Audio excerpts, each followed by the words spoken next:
बहुत समय पहले एक छोटे से गांव में एक किसान रहता था जिसका नाम रामू था। रामू बहुत मेहनती और ईमानदार व्यक्ति था। वह हर दिन अपने खेत में कड़ी मेहनत करता और अपनी फसल को अच्छे से संभालता। रामू की ईमानदारी और मेहनत की चर्चा पूरे गांव में थी। एक दिन रामू अपने खेत में काम कर रहा था कि अचानक उसे जमीन के नीचे कुछ चमकता हुआ दिखाई दिया। उसने उस जगह को खोदा और पाया कि वहां एक पुराना सोने का सिक्का था। रामू बहुत खुश हुआ, लेकिन उसने सोचा कि यह सिक्का किसी और का हो सकता है। रामू ने गांव के मुखिया के पास जाकर सोने का सिक्का दिखाया और कहा, मुझे यह सिक्का मेरे खेत में मिला है, लेकिन मैं नहीं जानता कि यह किसका है। मुखिया ने रामू की ईमानदारी की सराहना की और कहा, तुम्हारी ईमानदारी के कारण यह सिक्का अब तुम्हारा है। रामू ने सोने का सिक्का लेकर घर वापसी की और उसे सुरक्षित रख दिया। कुछ दिनों बाद रामू अपने खेत में फिर से काम कर रहा था कि उसे एक और चमकता हुआ सिक्का मिला।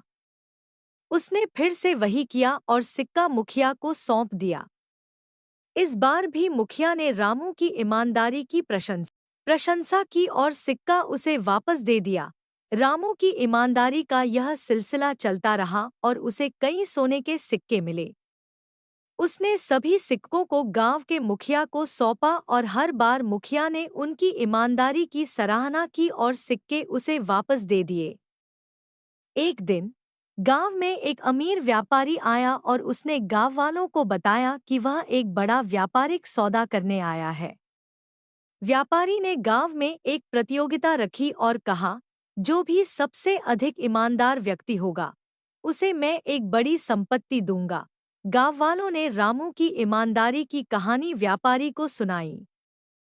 व्यापारी ने रामू को बुलाया और उसकी ईमानदारी की परीक्षा लेने का फैसला किया। उसने रामू को एक कीमती हीरा देकर कहा, यह हीरा मुझे बहुत प्रिय है, इसे संभाल कर रखना। रामू ने हीरा लेकर अपने घर में सुरक्षित रख दिया।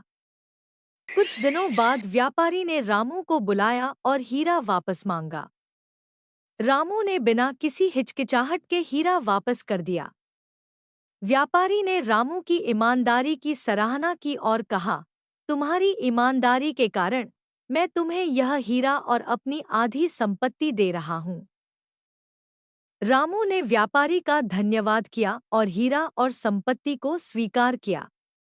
उसने अपनी संपत्ति से गांव वालों की मदद की और सभी के साथ अपनी खुशियां बांटी।